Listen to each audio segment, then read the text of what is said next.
Listen to me for a moment, because what I am about to say is not a story from a book. It is something real. Something that can happen to anyone living here in the US. It starts slow, like the kind of change you do not notice until it is too late. When we got married, we thought love was enough. We believed that as long as we held on to each other, nothing in this country could break us. New life, new apartment, new dreams. We were two people trying to build a future with empty pockets but full hearts. In the beginning, everything felt easy.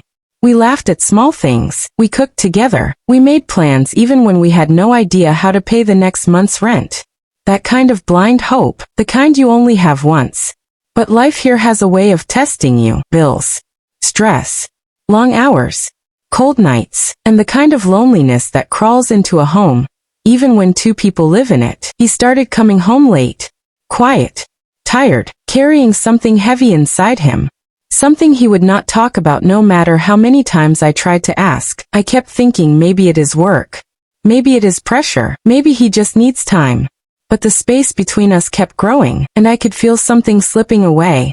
Slowly, quietly. Then came that night. The night everything broke. He walked through the door, dropped his keys on the table, looked at me like I was a stranger, and said one sentence that knocked the air out of my chest. Get out.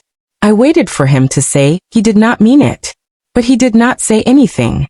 Just turned away like the sight of me hurt him. I stepped outside with nothing but my jacket. The hallway felt colder than the winter air. I walked down the street not knowing where to go. The city lights looked blurry, like the whole world was out of focus. I ended up in a diner that never closes. Sat in the corner booth, hands shaking, trying to understand what happened, trying to understand how the person who once promised to stand by me could push me away without a second thought. The sun came up and I felt empty, like something inside me had burned out. I went back to the apartment to gather my things, not to fight, not to beg, just to walk away quietly. But when I opened the door, he was on the floor, back against the wall, eyes swollen, breathing like someone who had been crying for hours. He held a letter in his hand, a letter he had hidden for days. He looked at me and his voice cracked. I did not push you away, because I stopped loving you. I pushed you away, because I lost my job. And I did not know how to tell you. I thought I failed you, and I thought you deserved better than a man who could not provide anything. In that moment everything made sense. The silence, the distance, the nights he came home broken. He was not pushing me away, because he wanted to. He was pushing me away because he was scared. Scared of losing me. Scared of being a disappointment. Scared of not being enough. I sat beside him, and took the letter from his hand. His shoulders dropped like he had been carrying the whole world alone, and all I said was, "You should have told me. We are supposed to do this together. We are supposed to be a team." He buried his face in his hands, and it was the first time I saw him truly fall apart. I sat with him on that cold apartment floor. The sun had barely risen, its light just touching the edge of the room. He looked empty, like someone who had been fighting a war inside his own mind, a war he never told me about. He whispered that he did not sleep the whole night, that he kept replaying everything. How he shouted, how he pushed me away, how he imagined me alone outside in the cold. He said every minute felt like a punishment, and he deserved it. I looked around our small living room, the place where we ate together, fought together, made up together, a tiny home, but ours. And for the first time I saw how heavy this life had become for him. He said life here is not what people back home imagine. People think America is easy, but it is not. It takes everything from you, piece by piece, until you do not even realize how tired you have become. He said he carried that weight in silence, because he wanted to protect me. But silence became a wall, and he hid behind it, until he lost himself. I reached for his hand. He hesitated, then slowly let his fingers wrap around mine, like he was afraid I might disappear again. I told him, we did not come this far to give up at the first storm. We crossed oceans, left families, started from nothing. We cannot let fear break what we built. He leaned his head on my shoulder, breathing slow, like he was trying to come back to himself. Hours passed. We talked, not about money, not about bills, but about us. About the days when we first came to this country, how we dreamed with empty bank accounts but full hearts, how we promised to stay together no matter how hard it got. I reminded him of the night we moved into this apartment. The mattress on the floor. The cheap lamp. The 2 cups we bought for $1. How we held each other that night, telling ourselves that this was the beginning of something good. Something ours. He looked up. And for the first time in months, I saw something soften in his eyes. Like he finally believed we could still fix this. By noon the room felt lighter. Not because our problems disappeared, but because he finally let me carry the weight with him. And he realized he did not have to face everything alone. We stepped outside together. The air felt warmer not because of the weather, but because for the first time in a long time we were walking side by side again. We went to a nearby park. Sat on a bench. Watching people pass by. Kids running. Dogs pulling their owners. Couples holding hands. Life happening. Normal and loud. He turned to me and said, I am scared. I do not know what will happen next. I do not know how long it will take to find another job. But I want to try again. This time with you. Not without you. And I said that is all I ever wanted. He looked like someone who had been underwater for months and finally took a breath. A long, slow breath. Like he was alive again. The rest of the day we walked, talked, laughed a little, cried a little. But we stayed together. Really together. For the first time in a long time. When we returned home, the apartment did not feel like a battlefield anymore. It felt like a place where healing could start. Slow. Messy. But real. He held my face in both hands, not with fear, but with love, and he said, I am sorry. Not just for the night I told you to leave, but for every moment I made you feel like you were alone in this. I told him we fall, we break, but we get back up together always. You ever feel like life gives you one quiet moment? Just one. Before it throws another storm your way.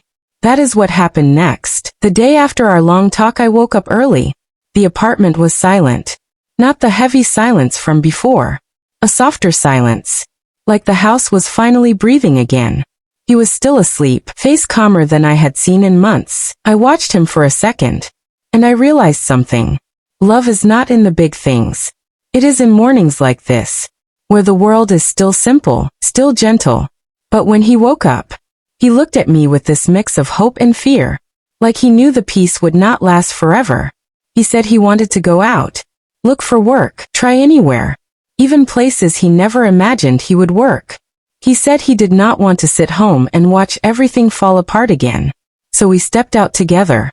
Walking through cold morning air, side by side. Like we were rebuilding each step at a time. First store. Second store. 10 stores. 20, everywhere the same answer. We are not hiring, sorry. Try online. Each rejection chipped a little piece off him. I could see it in his shoulders, in the way he stared at the ground. Like he was trying hard not to break again. At one point he stopped. Hands on his knees, breathing heavy. And he said, maybe I am just not enough. Maybe this country is too big for someone like me. I knelt beside him, and I told him, you are not failing, you are trying. And trying counts. Trying always counts. He closed his eye for a second, as if collecting strength from somewhere deep inside him. We kept walking. Hours passed. Feet hurting, spirits low. But we did not stop. Did not feel real. It felt hollow. Like something was hiding behind it. We ate dinner quietly. No jokes, no stories. Just silence. A silence that felt too familiar. Too close to the past we were trying to leave behind. Later that night, as he sat on the edge of the bed, he said something that cut through the room like cold wind. What if this job does not last? What if the shop closes? What if they realize I am not good enough? I sat beside him, placed my hand over his, and told him the truth. You survived losing your first job. You survived breaking down. You survived the night you pushed me away. And we still found our way back to each other. So do not tell me you are not strong enough. You are stronger than you think. He looked at me, eyes tired, but listening, really listening. Then he told me something he had not said before. Back home I never felt like a failure. But here, in this country, everything feels like a test I keep failing. I understood him, because I felt it too. This country is beautiful, but it is not gentle. It makes you work for every breath, every piece of stability, every moment of peace. We sat there in the dim light. Just the two of us. No noise. No distractions. Just truth. And truth can heal. Even when it hurts. The next morning he left for work earlier than usual. I watched him from the window. His steps slow, but steady, like a man walking into his battle. But not alone anymore. When he returned in the evening, there was something different in his voice. A calmness. A certainty. He said the old man told him, "You are learning fast. If you keep this up, I will train you for higher work." Those words, they lifted him. They rebuilt him piece by piece. We spent that night talking for hours. Not about fear. Not about failure. But about plans. Real plans. Savings. Better apartment. Maybe starting our own small shop one day. It felt like our life was finally moving again. Slow.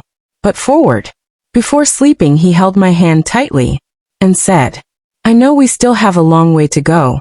But I am not scared anymore. Not with you." Then something unexpected happened.